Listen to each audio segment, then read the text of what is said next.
So Vicente Luque chalks up the biggest win of his UFC career, takes out Tyron Woodley by submission. Damn, this kid's good, right? 3 decisions I think he's been to since 2017.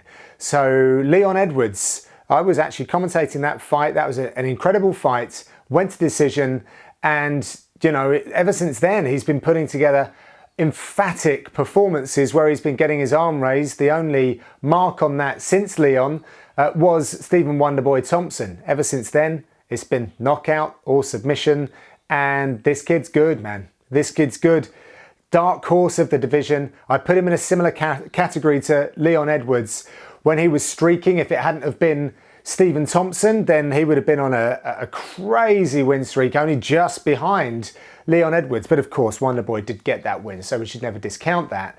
But it puts him in a strong position. Don't like the call out, if I'm honest, of Nate Diaz. I think there were guys in and around the top of the division that Vicente Luque could have been calling out and realistically should and would get to challenge. But all the same, you know, it's his prerogative.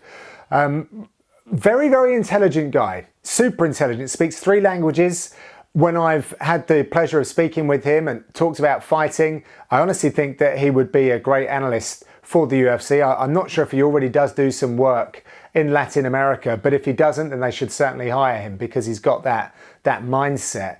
Very close to Gilbert Burns as well, Henry Hoof, but he has his team in Brazil as well. Just wonderful, a wonderfully violent man, but who couldn't be more different outside of the octagon. And I think that this is just a massive win that's going to catapult him forward. Just think that he could have made a bit of a better call out. Leon Edwards would have been a good one for him, wouldn't it? You know, he could have called for a rematch there. Or Wonderboy, you know, let's run it back. It was a few fights ago now and have got some wins together. So anyway, Vicente Luque, let's not take anything away from your actual meaningful performance against Tyron Woodley, taking out the former champ. Thought the champ looked really good. The best I've seen him look in recent times, actually. But Vicente Luque had an answer to everything. He had an answer to that fast start. He had an answer to the wrestling.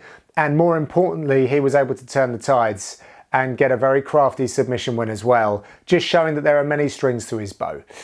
Excited for his next move, and he's a welcomed addition to some excitement for the top of the welterweight division, which is a bit jammed up and has been suffering some unfortunate circumstances like that Bilal Muhammad, Leon Edwards fight as well. So let's see what's next.